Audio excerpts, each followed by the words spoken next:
ಶುಕ್ಲಾಂಬರಧರಂ ವಿಷ್ಣುಂ ಶಶಿವರ್ಣಂ ಚತುರ್ಭುಜಂ ಪ್ರಸನ್ನವದನಂ ಧ್ಯಾಯೇತ್ ಸರ್ವವಿಘ್ನೋಪಶಾಂತಯೇ ಸರ್ವವಿಘ್ನಪ್ರಶಮನಂ ಸರ್ವಸಿದ್ಧಿಕರಂ ಪರಂ ಸರ್ವಜೀವಪ್ರಣೇತಾರಂ ವಂದೇ ವಿಧೇಯದಂ ಹರಿಂ ಲಕ್ಷ್ಮೀನಾರಾಯಣಂ ವಂದೇ ತದ್ಭಕ್ತಪ್ರವರೋಹ್ಯಃ ಶ್ರೀಮದಾನಂದತೀರ್ಥಾಖ್ಯೋ ಗುರುಸ್ತಂಚ ನಮಾಮ್ಯಹಂ ವೇದೇ ರಾಮಾಯಣೇ ಚೈವ ಪುರಾಣೇ ಭಾರತೆ ಯಥಾ ಆದೌವಂತೆ ಚ ಮಧ್ಯೆ ಚ ವಿಷ್ಣು ಸರ್ವತ್ರ ಗೀಯತೆ ರಮಾಪತಿಂ ಪೂರ್ಣಗುಣಂ ಮುಕುಂದಂ ವ್ಯಾಸಂಚ ವಿಜ್ಞಾನಸಹಸ್ರಭಾನುಂ ಪೂರ್ಣಪ್ರಬೋಧಂಚ ಸುತತ್ವದೀಪಂ ಕ್ರಮಾಗ್ಗುರುಶ್ಚ ಪ್ರಣಮಾಮಿ ಮೂರ್ಧ್ನಾ ಅಭ್ರಮಂ ಭಂಗರಹಿತಂ ಅಜಡಂ ವಿಮಲಂ ಸದಾ ಆನಂದತೀರ್ಥಮತುಲಂ ಭಜೇ ತಾಪತ್ರಯಾಪಂ ಮಿಥ್ಯಾಸಿದ್ಧಾಂತ ದುರ್ಧ್ವಾಂತ ವಿಧ್ವಂಸನ ವಿತಕ್ಷಣ ಜಯತೀರ್ಥಾಖ್ಯತರಣಿರ್ಭಾಸತಾನ್ನೋ ಹೃದಂಬರೆ ಅರ್ಥಿಕಲ್ಪಿತಕಲ್ಪೋಯಂ ಪ್ರತ್ಯರ್ಥಿಗತಿಕೇಸರಿ ವ್ಯಾಸತೀರ್ಥಗುರುರ್ಭೂಯಾತ್ ಅಸ್ಮದಿಷ್ಟಾರ್ಥಸಿದ್ಧೇ ತಪೋ ವಿದ್ಯಾವಿರಕ್ತ್ಯಾದಿತ್ಗುಣೌಘಾಕರಾಣಂ ವಾದಿರಾಜಗುರೂನ್ ವಂದೇ ಹಯಗ್ರೀವಪದಾಶ್ರಯಾನ್ ಪೂಜ್ಯಾಯ ರಾಘವೇಂದ್ರಾಯ ಸತ್ಯಧರ್ಮರತಾಯ ಚ ಭಜತಾಂ ಕಲ್ಪವೃಕ್ಷಾಯ ನಮತಾಂ ಕಾಮಧೇನುವೇ ಶ್ರೀ ಗುರುಭ್ಯೋ ನಮಃ. ಧರ್ಮಕ್ಷೇತ್ರೇ ಕುರುಕ್ಷೇತ್ರೇ ಸಮವೇತಾಯೋತ್ಸವಃ ಮಾಮಕಾಃ ಪಾಂಡವಾಶ್ಚೈವ ಕಿಮಕುರುವತ ಸಂಜಯ.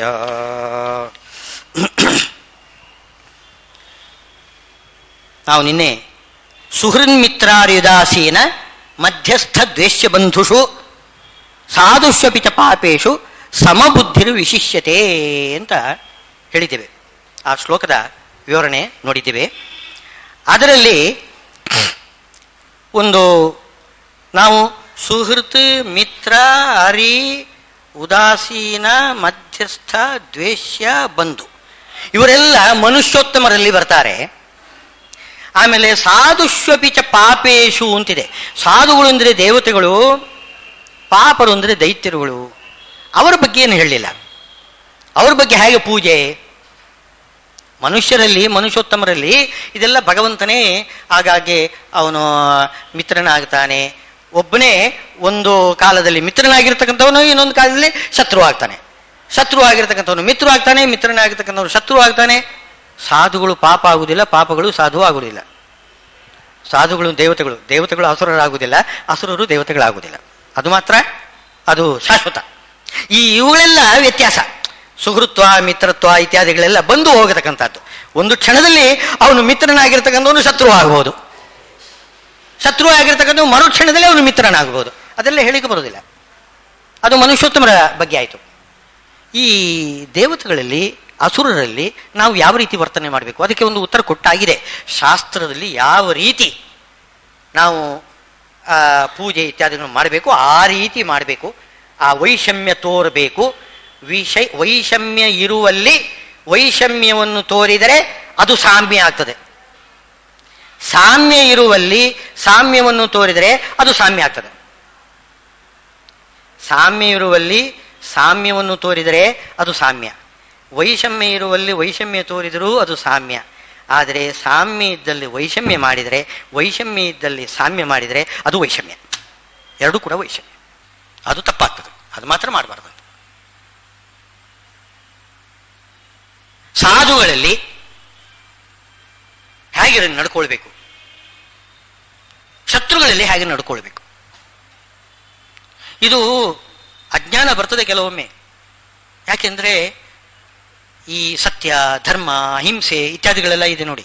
ಸತ್ಯ ಅಂದ್ರೆ ಏನು? ಯಾರನ್ನು ಕೇಳಿದ್ರು ಏನು ಹೇಳ್ತಾರೆ? ಇದ್ದದನ್ನು ಇದ್ದಾಗೆ ಹೇಳಿಬಿಟ್ರೆ ಅದು ಸತ್ಯ ಅಂತ ತಿಳ್ಕೊ. ಎಲ್ಲರೂ ಹೇಳೋದು ಆಗಿದೆ. ಶ್ರೀಮದಾಚಾರ್ಯರು ಮಾತ್ರ ಹೇಳ್ತಾರೆ ಸತ್ಯ ಸತಾಂ ಹಿತಂ ಸತ್ಯಂ. ಸತ್ಯ ಸತ್ಯ ಅಂದ್ರೆ ಇದ್ದದನ್ನು ಇದ್ದಾಗೆ ಹೇಳೋದಲ್ಲ. ಸಜ್ಜನರಿಗೆ ಯಾವುದು ಹಿತಕರವಾಗ್ತದೋ ಅಂಥ ಮಾತು ಸತ್ಯ. ಅದು ಸತ್ಯನೂ ಇರ್ಬೋದು, ಸುಳ್ಳು ಇರ್ಬೋದು. ನಮ್ಮ ಲೋಕದ ಈ ಸಾಮಾನ್ಯ ಜನರ ಅರ್ಥದಲ್ಲಿ ಕೆಲವೊಮ್ಮೆ ಈಗ ಡಾಕ್ಟ್ರು ಪೇಷಂಟನ್ನು ಪರೀಕ್ಷೆ ಮಾಡಿಬಿಟ್ಟು, ನೋಡಪ್ಪ ನಿನಗೆ ಈಗ ಹಾರ್ಟ್ ತುಂಬ ವೀಕ್ ಇದೆ, ತಕ್ಷಣದಲ್ಲಿ ಹೋಗ್ತಾ ಇದೆಯಾ ಅಂತ ಹೇಳಿಬಿಟ್ರೆ ಅವನು ಹೇಳಿ ಮುಗಿಸೋದ್ರೊಳಗೆ ಅವನು ಹೊರಟೋಗಿರ್ತಾನೆ. ಅವಾಗ ಏನು ಹೇಳ್ಬೇಕು? ಅವನು ಸತ್ಯ ಹೇಳ್ಬೇಕು. ಸತ್ಯ ಹೇಳಬಾರ್ದು ಅವನಿಗೆ. ಏನು ಹೇಳ್ಬೇಕು? ಅವನಿಗೆ ಸುಳ್ಳು ಹೇಳಬೇಕು. ನಿನ್ನ ಹೃದಯ ಗಟ್ಟಿಯಾಗಿದೆ, ಏನು ಭಯಪಡಬೇಡ ಹಾಗೆ ಅಂತ ಹೇಳ್ಬೇಕು. ಹಾಗಾದರೆ ಸ್ವಲ್ಪ ಕಾಲ ಆದರೂ ಹಿಡ್ಕೊಂಡಿರ್ತಾರಮ್ಮ. ಆಗ ಏನು, ಎಲ್ಲಿ ಸತ್ಯ ಹೇಳಬೇಕು ಎಲ್ಲಿ ಹೇಳಬಾರದು, ಎಲ್ಲಿ ಸುಳ್ಳು ಹೇಳಬೇಕು ಎಲ್ಲಿ ಹೇಳಬಾರದು, ಅದು ನಿಯಮ ಇದೆ. ಶ್ರೀಮದ್ ಆಚಾರ್ಯರು ಹೇಳ್ತಾರೆ, ಎಲ್ಲಿ ಸಜ್ಜನರಿಗೆ ಹಿತಕರವಾಗ್ತದೋ ಅಲ್ಲಿ ಸತ್ಯವನ್ನು ಹೇಳಿದರೆ ಹಿತಕರವಾದರೆ ಸತ್ಯವನ್ನು ಹೇಳ್ರಿ, ಇಲ್ಲ ಸುಳ್ಳು ಹೇಳಿದ್ರೆ ಹಿತಕರವಾದರೆ ಸುಳ್ಳನ್ನೇ ಹೇಳ್ರಿ. ಆ ಸುಳ್ಳೇ ಸತ್ಯ. ಸುಳ್ಳು ಹೇಳಿದ್ರಿಂದ ಸಜ್ಜನರಿಗೆ ಹಿತವಾಯಿತು ಅಂತಂದ್ರೆ ಆ ಸುಳ್ಳೇ ಸತ್ಯ. ಸಜ್ಜನರಿಗೆ ಅಹಿಂಸೆ ಆದರೆ ಅದು ನಿಜವಾದ ಅಹಿಂಸೆ. ದುರ್ಜನರಿಗೆ ಅಹಿಂಸೆ ಮಾಡಿದರೆ ಅದು ಹಿಂಸೆ. ಯಾಕೆ? ಅದರಿಂದ ಸಜ್ಜನರಿಗೆ ಹಿಂಸೆ ಆಗ್ತದೆ. ದುರ್ಜನರಿಗೆ ಅಹಿಂಸೆ ಮಾಡಿಬಿಟ್ಟು ಅವರನ್ನು ಕಾಪಾಡ್ತಾ ಇದ್ರೆ ಏನೋ ಅವರೇನ್ ಮಾಡ್ತಾರೆ? ಸಜ್ಜನರ ಮೇಲೆ ಅವರು ಹಿಂಸೆ ಮಾಡ್ತಾರೆ. ಅದರಿಂದ ಪರ್ಯವಸಾನದಲ್ಲಿ ಹಿಂಸೆನೇ ಆಗಿಬಿಡ್ತದೆ.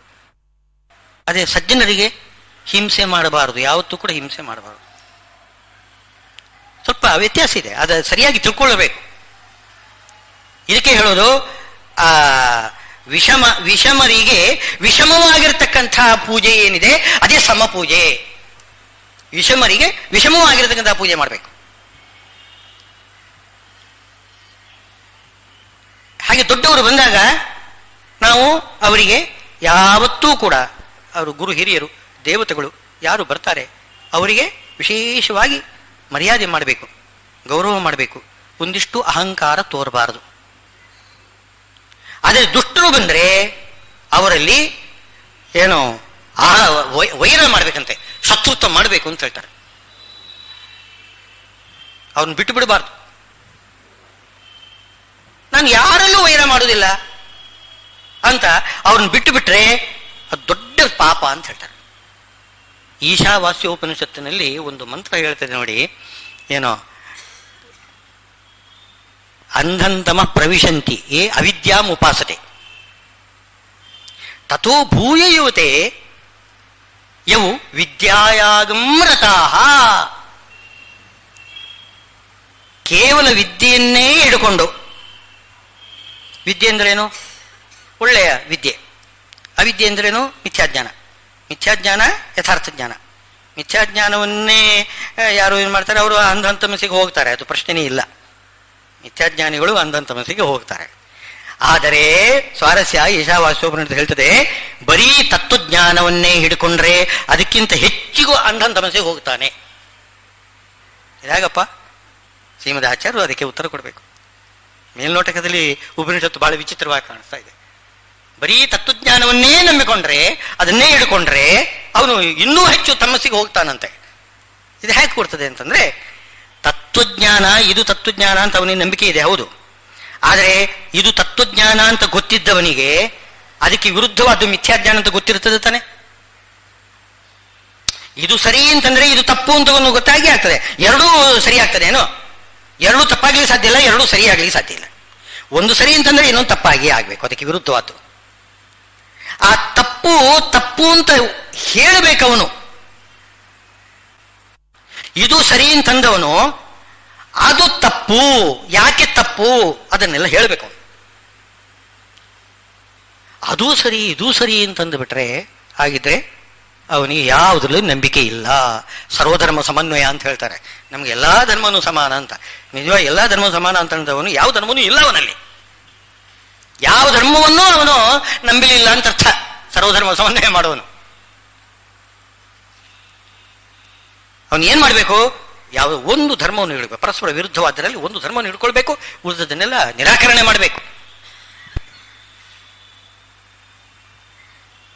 ಹಾಗೆ ಮಾಡಿದರೆ ಮಾತ್ರ, ಮಿಥ್ಯಾಜ್ಞಾನವನ್ನು ನಿರಾಕರಣೆ ಮಾಡಿದರೆ ಮಾತ್ರ ಅವನಿಗೆ ಸದ್ಗತಿ. ಇಲ್ಲದೆ ಹೋದ್ರೆ ತಮಸ್ಸಿಗಿಂತ ತಮಸ್ಸು ಜಾಸ್ತಿ. ಯಾಕೆಂದ್ರೆ ತಿಳಿದು ಮಾಡ್ತಾನೆ. ಮಿಥ್ಯಾಜ್ಞಾನಿ ಇದ್ದಾನಲ್ಲ ಅವನಿಗೆ ಮಿಥ್ಯಾಜ್ಞಾನ ಏನು ಅನ್ಯಥಾ ತಿಳ್ಕೊಂಡು ಬಿಟ್ಟಿದ್ದಾನೆ. ಇವನಿಗೆ ತತ್ವಜ್ಞಾನ ಇದೆ. ತತ್ವಜ್ಞಾನ ಇದ್ದೂ ಕೂಡ ಮಿಥ್ಯಾಜ್ಞಾನವನ್ನು ಅವನು ನಿರಾಸನೆ ಮಾಡದೆ ಹೋದ್ರೆ ತಿಳಿದು ಮಾಡ್ತಕ್ಕಂಥ ತಪ್ಪು ಇದು. ಇದು ಹೆಚ್ಚಿನ ತಪ್ಪಾಗ್ತದೆ. ತಿಳಿದು ತಪ್ಪು ಮಾಡಿದರೆ ಹೆಚ್ಚಿಗೆ, ಏನು ತಿಳಿಯದೇ ತಪ್ಪು ಮಾಡಿಬಿಟ್ರೆ ಅದಾದ್ರೂ ಕ್ಷಮಾರ್ಹ. ತಿಳಿದು ಮಾಡ್ತಕ್ಕಂಥ ತಪ್ಪಿಗೆ ಕ್ಷಮೆನೇ ಇಲ್ಲ. ಅದರಿಂದ ಏನು ಮಾಡಬೇಕು? ದುಷ್ಟರು ಬಂದಾಗ ಅವರಲ್ಲಿ ಇರತಕ್ಕಂತಹ ದೌಷ್ಟ್ಯವನ್ನು ಎತ್ತಿ ಹೇಳಬೇಕು. ಅದನ್ನು ಆದಷ್ಟು ಖಂಡನೆ ಮಾಡಲಿಕ್ಕೆ ಪ್ರಯತ್ನ ಮಾಡಬೇಕು. ಭಗವಂತನ ನಿಂದೆ ಮಾಡ್ತಾರೆ, ಅದನ್ನು ಕೇಳಿಕೊಂಡು ಸುಮ್ಮನೆ ಇರೋದಲ್ಲ, ಹೇಳ್ಕೊಂಡಿರಬಾರ್ದು. ಹೇಳ್ತಾರೆ ನಿಮಗೆ ಸಾಧ್ಯವಿದ್ದರೆ ಖಂಡನೆ ಮಾಡಿ, ನಿಮಗೆ ಸಾಧ್ಯ ಇಲ್ಲ, ನಿಮಗೆ ಶಕ್ತಿ ಇಲ್ಲ ಅಂತಂದ್ರೆ ಎದ್ದೋಗಿ ಅಲ್ಲಿ ನಿಂತ್ಕೋಬೇಡಿ. ನೀವು ಪರಮಾತ್ಮನ ಗುರು ಹಿರಿಯರ ನಿಂದೆ ಏನಾದರೂ ನಡೀತಾ ಇದ್ರೆ ಅದನ್ನು ಕೇಳಬಾರ್ದು. ಕೇಳಿದ್ರೆ ತುಂಬ ಪಾಪ ಬರ್ತದೆ. ಪಾಪ ಅಂದರೆ ಏನು? ನಾವು ಕೂಡ ಹೌದು ಹೌದು ಅಂತ ಅನ್ನುವ ಪ್ರಸಂಗ ಆಮೇಲೆ ನಮಗೂ ಅದೇ ರೀತಿ ಕೆಟ್ಟ ಬುದ್ಧಿ ಬಂದ್ಬಿಡ್ತದೆ. ಆದ್ರಿಂದ ಹರಿಗುರುಗಳ ನಿಂದೆ ಎಲ್ಲಾದರೂ ನಡೀತಾ ಇದ್ರೆ ಕೇಳಬಾರದು.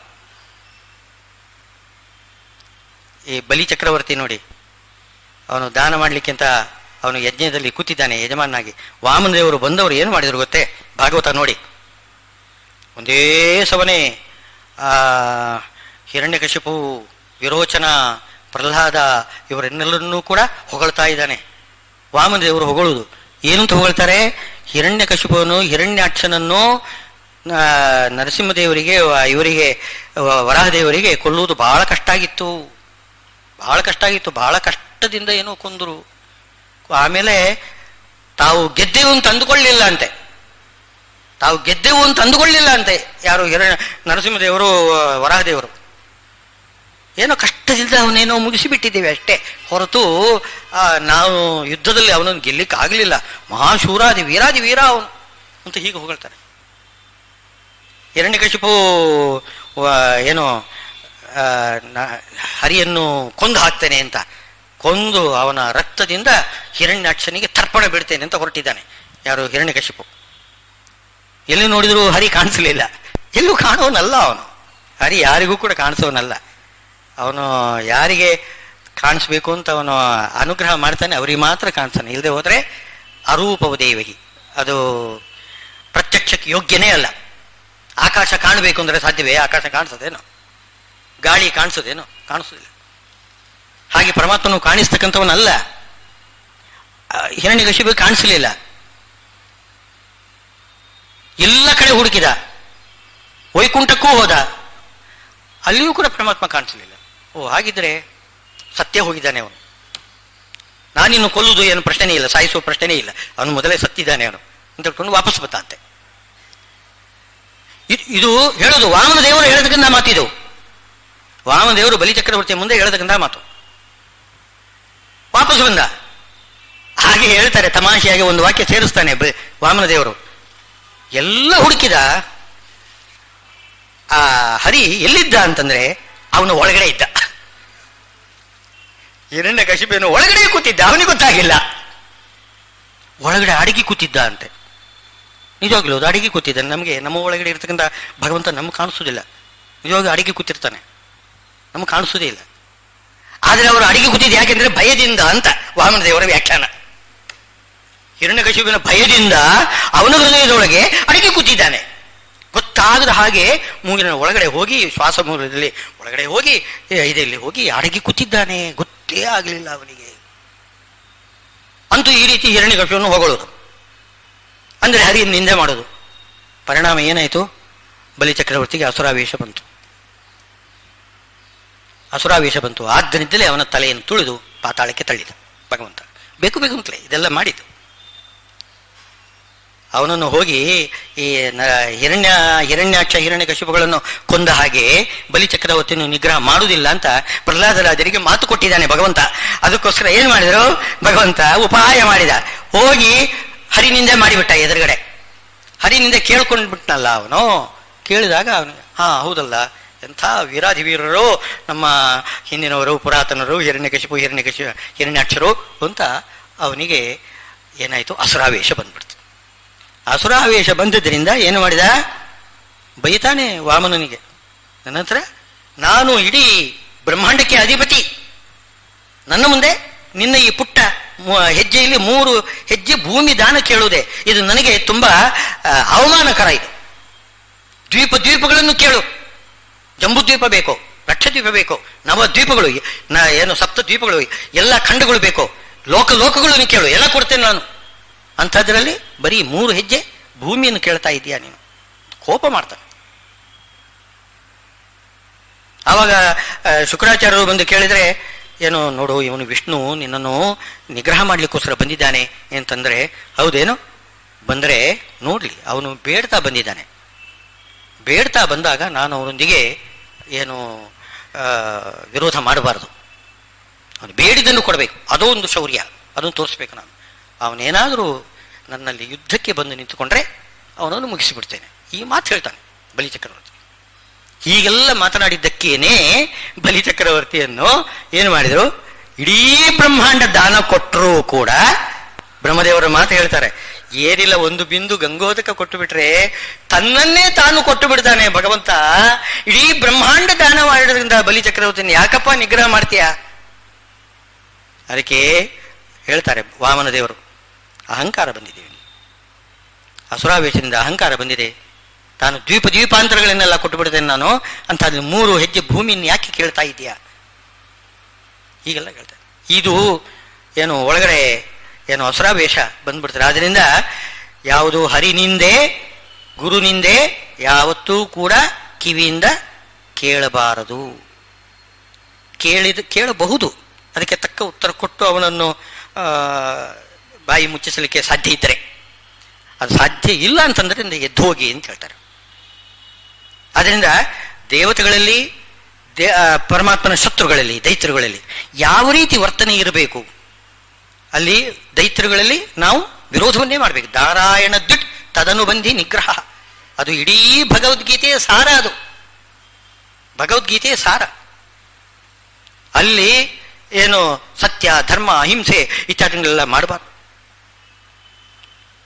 ಯಾರೋ ಧರ್ಮರಾಜರೇ ಈ ರೀತಿ ಮಾತನಾಡಿದರು, ಕೌರವರೊಂದಿಗೆ ಯಾಕಪ್ಪ ಯುದ್ಧ ಮಾಡಬೇಕು, ನಾನು ಯುದ್ಧ ಮಾಡೋದು ಬೇಡ, ನಾವು ಇಲ್ಲಿ ಆರಾಮಾಗಿ ಕಾಡಿನಲ್ಲಿ ಇರೋಣ.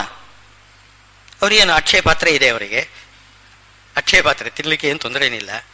ಒಂದು ಸುಮಾರು 10,000 ಜನ ಬ್ರಾಹ್ಮಣರು, ಒಳ್ಳೆ ಶ್ರೋತ್ರಿಯ ಬ್ರಾಹ್ಮಣರು, ಎಲ್ಲ ಯತಿಗಳು, ಅವರೆಲ್ಲ ಪಾಂಡವರ ಜೊತೆಗೆ ಬರ್ತಾ ಇದ್ದಾರಂತೆ. ಚೆನ್ನಾಗಿ ಊಟ ಮಾಡ್ತಾರೆ, ಆಮೇಲೆ ಕೂತ್ಕೊಂಡು ಹರಿಕಥೆ ಆಲಾಪ ಮಾಡ್ತಾ ಕೂತಿರ್ತಾರೆ. ಹೊತ್ತು ಹೋಗ್ತದೆ.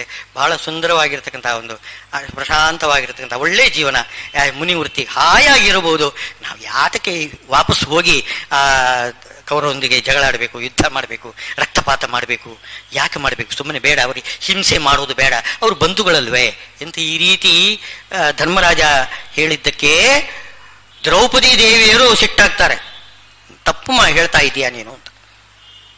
ಆಗ ಧರ್ಮರಾಜ ಹೇಳಿದ, ನೋಡು, ನಾನು ನಿನ್ನ ಪತಿ, ನನ್ನ ಹೆಂಡತಿಯಾಗಿದ್ದು ನನಗೆ ಬುದ್ಧಿ ಹೇಳ್ತೀಯ ನೀನು ಅಂತ. ಸುಮ್ಮನೆ ಕೂತ್ಕೊಂಡಂತ. ಆಮೇಲೆ ಸುಮ್ಮನೆ ಹೇಳುವುದನ್ನೇ ಹೇಳಿಬಿಟ್ರು. ಆಮೇಲೆ ಆ ಒಂದು ಮಾತು ಬಂತು, ನೀನೇನಿದ್ರು ನನ್ನ ಹೆಂಡತಿ ನೀನು, ಸಾಕು, ನನಗೆ ಉಪದೇಶ ಮಾಡ್ಲಿಕ್ಕೆ ಬರಬೇಡ ಅಂತ ಒಂದು ಮಾತು ಹೇಳಿದಾಗ ಸುಮ್ಮನಾಗಿ ಬಿಟ್ಳು. ಆಗ ಭೀಮಸೇನ ದೇವರು ಎದ್ರು. ಇದು ವಾದ ಮಾಡ್ತಾರೆ, ಇದು ಮಹಾಭಾರತದಲ್ಲಿದೆ. ವಾದ ಮಾಡಿ ಎಲ್ಲಿ ಸತ್ಯ, ಎಲ್ಲಿ ಧರ್ಮ, ಎಲ್ಲಿ ಅಹಿಂಸೆ ಮಾಡಬೇಕು ನಿನಗೆ ಸರಿ ಗೊತ್ತಿಲ್ಲ. ಆ ಕೌರವರಲ್ಲಿ ನೀನು ಸತ್ಯ ಧರ್ಮ ಅಹಿಂಸೆ ಇಟ್ಕೋಬೇಡ, ತಪ್ಪು ನೀನು. ಆದ್ದರಿಂದ ಯುದ್ಧ ಮಾಡಲೇಬೇಕು ನೀನು, ಅಹಿಂಸೆ ಅಂತ ಇಟ್ಕೋಬೇಡ, ಹಿಂಸೆ ಮಾಡಲೇಬೇಕು, ಯುದ್ಧ ಮಾಡಲೇಬೇಕು ಅಂತ ಒಪ್ಪಿಸ್ತಾನೆ. ಇದು ಧರ್ಮರಾಜರಿಗೆ ಅದು ಇದರಲ್ಲಿ ವನವಾಸದಲ್ಲೇನೆ ಆಗ್ಬಿಟ್ಟಿತ್ತು. ಅರ್ಜುನನಿಗೆ ಇವಾಗ ಭಗವಂತ ಉಪದೇಶ ಕೊಡ್ತಾ ಇದ್ದಾನೆ. ಅರ್ಜುನನು ಅದೇ ಪ್ರಶ್ನೆ ಮಾಡೋದು, ನಾವೀಗ ಹಿಂಸೆ ಮಾಡೋದು ಯಾಕೆ ಅಂತ. ಅವನು ಕೇಳೋದು, ದುರ್ಯೋಧನಾದಿಗಳ ಹಿಂಸೆ ಅಲ್ಲ, ಭೀಷ್ಮ ದ್ರೋಣ ಮುಂತಾದವರ ಹಿಂಸೆ ಮಾಡಬೇಕಾಗತ್ತೆ ಅಂತ. ಅದಕ್ಕೆ ಪರಮಭಗವಂತ ಏನು ಭಗವಂತ ಉತ್ತರ ಕೊಡೋದು ಏನು ಅಂತಂದ್ರೆ, ಹೌದಪ್ಪ, ಭೀಷ್ಮಾಚಾರ್ಯ ದ್ರೋಣಾಚಾರ್ಯ ಒಳ್ಳೆಯವರೇ ಹೌದು, ಆದರೆ ಕೆಟ್ಟವರಿಗೆ ರಕ್ಷಕರಾಗಿ ನಿಂತಿದ್ದಾರಲ್ಲ, ಅವರ ಪಕ್ಷದಲ್ಲಿ ನಿಂತಿದ್ದಾರೆ. ಹಾಗೆ ನಾರಾಯಣ ದ್ವೇಷಗಳನ್ನು ಸಂಹಾರ ಮಾಡಬೇಕು, ಅವರ ಪಕ್ಷದಲ್ಲಿರುವವರನ್ನು ಕೂಡ ಅವರು ಒಳ್ಳೆಯವರಲ್ಲಿ ಕೆಟ್ಟವರೇ ಇರಲಿ, ಅವರನ್ನು ಸಂಹಾರ ಮಾಡಲೇಬೇಕು, ಅದನ್ನು ಯುದ್ಧ ಮಾಡಲೇಬೇಕು ಅಂತ ಹೇಳಿ ಹೊರಟಿರೋದು. ಆದ್ದರಿಂದ ಸಾಧುಷ್ವಪಿಚ ಪಾಪೇಶು ಏನು ಸಮ ಬುದ್ಧಿ ಅಂದ್ರೆ ಏನು ಅಂತ ಅದನ್ನು ಸರಿಯಾಗಿ ತಿಳ್ಕೊಳ್ಬೇಕು. ಅದನ್ನು ಶ್ರೀಮದ್ ಆಚಾರ್ಯ ಹೇಳ್ತಾರೆ. ಮೇಲ್ನೋಟಕ್ಕೆ ಗೀತೆಯಲ್ಲಿ ಏನು ಕಾಣಿಸೋದಿಲ್ಲ, ಸಾಧುಗಳನ್ನು ಪಾಪಗಳನ್ನು ಒಂದೇ ರೀತಿ ನೋಡಬೇಕು, ಏನು ವ್ಯತ್ಯಾಸ ಮಾಡಬೇಡಿ ಅಂತ ಹೇಳ್ತಾರೆ. ಆ ವ್ಯತ್ಯಾಸ ಮಾಡದೇ ಹೋದ್ರೆ, ಸಾಮ್ಯವನ್ನು ತೋರಿದರೆ ಅದೇ ವೈಷಮ್ಯ ಆಗ್ತದೆ, ತಪ್ಪಾಗ್ತದೆ, ಪಾಪಕ್ಕೆ ಕಾರಣ ಆಗ್ತದೆ. ದೊಡ್ಡವರಲ್ಲಿ ಸಾತ್ವಿಕರಲ್ಲಿ ಯಾವ ರೀತಿ ವರ್ತನೆ ಮಾಡಬೇಕು, ದುಷ್ಟರಲ್ಲಿ ಯಾವ ರೀತಿ ವರ್ತನೆ ಮಾಡಬೇಕು ಅನ್ನೋ ವಿಜಯದಾಸರು ಒಂದು ಸುಳಾದಿಯಲ್ಲಿ ಅದನ್ನು ಕೂಡ ಹೇಳ್ತಿದ್ದಾರೆ. ನಿನ್ನ ಬಕುತರು ಬರಲು ಏಳದಿರೆ ಗನ್ನ ನರಕಕ್ಕೆ ಕಾರಣವಾಗುವುದು. ನಿನ್ನ ಬಕುತರು ಬರಲು ಏಳದಿರೆ ಗನ್ನ ನರಕಕ್ಕೆ ಕಾರಣವಾಗುವುದು. ಮುನ್ನಾವ ಗತಿಯೋ ಮುಕುಂದ ಮುರಾರೇ ಇನ್ನು ಪಾಯವೊಂದಾದರೂ ಕಾಣೇ. ನನಗೆ ಇಂಥ ಬುದ್ಧಿ ಕೊಡಬೇಕು ನೀನು. ಇಲ್ಲ, ಯಾರಾದರೂ ದೊಡ್ಡವರು ಬಂದಾಗ ನಾನೇನಾದರೂ ಅಹಂಕಾರದಿಂದ ಅವರಿಗೆ ನಮನ ಮಾಡದೇ ಹೋದರೆ ನನ್ನ ಗತಿ ಏನಾದೀತು ಅಂತ ಹೇಳ್ಕೊಳ್ತಾ ಇದ್ದಾರೆ ವಿಜಯದಾಸರು. ಇದೇ ಬುದ್ಧಿ ಇದೆ. ದೊಡ್ಡವರು ಬಂದಾಗ ನಮಸ್ಕಾರ ಮಾಡಬೇಕು. ಆ ಸಮಯದಲ್ಲಿ ಏನಾಗ್ತದೆ ಅಂತ ಹೇಳಿಕ್ಕೆ ಬರೋದಿಲ್ಲ. ದೊಡ್ಡವರು ಇರ್ತಾರೆ, ನಾವು ನಮನ ಮಾಡುವುದಿಲ್ಲ. ಅಂತಹ ಸಂದರ್ಭ ಬಂದರೆ ಏನು ಅನರ್ಥ ಆದೀತು ಮುರಾರಿ ಅಂತ ಕೇಳ್ಕೊಳ್ತಾರೆ. ಭಿನ್ನಪ ಮಾಡುವೆ ಬಕುತ ವತ್ಸಲನೇ. ಬಕುತ ವತ್ಸಲ ನೀನು, ಅದಕ್ಕೆ ಅದನ್ನು ನಾನು ನಿನ್ನಲ್ಲಿ ಭಿನ್ನಪ ಮಾಡ್ತೇನೆ. ಮನ್ನಿಸು ಈ ಮಾತ ಮುದದಿಂದ ಲಾಲಿಸು, ನಿನ್ನ ಬಕುತರು ದೂರದಲ್ಲಿ ಕಾಣೆ. ಕಣ್ಣು ಮೊದಲಾದ ಸ್ಥಾನದಲ್ಲಿ ಅನ್ನುದಿನ ವಾಸವಾಗಿದ್ದ ತಾತ್ವಿಕರಿಗೆ ಚೆನ್ನಾಗಿ ನಿರ್ಮಲ ಚೇತನ್ನ ಪಾಲಿಸು. ಅಲ್ಲಿ ಹೇಳುದು ನನಗೆ ಒಳ್ಳೆ ಬುದ್ಧಿ ಕೊಡು ಅಂತ ಕೇಳೋದಿಲ್ಲ. ದಾಸರಾಯರು ಏನು ಹೇಳ್ತಿದ್ದಾರೆ? ನಿನ್ನ ಬಕುತರು ದೂರದಲ್ಲಿ ಕಾಣೆ, ಕಣ್ಣು ಮೊದಲಾದ ಸ್ಥಾನದಲ್ಲಿ ಅನುದಿನ ವಾಸವಾಗಿಪ್ಪ ಯಾರು ತಾತ್ವಿಕರಿದ್ದಾರಲ್ಲ ಅವರಿಗೆ ಒಳ್ಳೆ ಬುದ್ಧಿ ಕೊಡು ಅಂತ ಹೇಳ್ತಾರೆ. ಅವರಿಗೆ ಒಳ್ಳೆ ಬುದ್ಧಿ ಕೊಡು. ಯಾಕೆಂದ್ರೆ ಅವರು ಉದಾಸೀನ ಮಾಡಿ ಬಿಟ್ಟು ಬಿಟ್ರೆ ಆವಾಗ ತತ್ವಾಭಿಮಾನಿ ಅಸುರರು ನಮ್ಮಿಂದ ಕರ್ಮ ಮಾಡಿಸ್ತಾರೆ. ಅದಕ್ಕೆ ಏನ್ ಮಾಡ್ತಾರೆ? ತಾತ್ವಿಕರಿಗೆ ಒಳ್ಳೆ ಬುದ್ಧಿ ಕೊಡಪ್ಪ ನೀನು ಅಂತ ದೇವರಲ್ಲಿ ಮೊದಲೇ ಕೇಳ್ಕೊಳ್ಳೋದು. ಆದ್ರಿಂದ ನನ್ನ ಕಣ್ಣು ಆ ದೂರದಲ್ಲಿ ಆ ಭಗವದ್ ಭಕ್ತರು ಯಾರಾದರೂ ಬಂದರೆ ಅದನ್ನು ನೋಡಿದ ತಕ್ಷಣ ನನಗೆ ತಾತ್ವಿಕರಿಗೆ ಅಂಥ ಒಂದು ಪ್ರೇರಣೆ ನೀನು ಕೊಡಬೇಕು.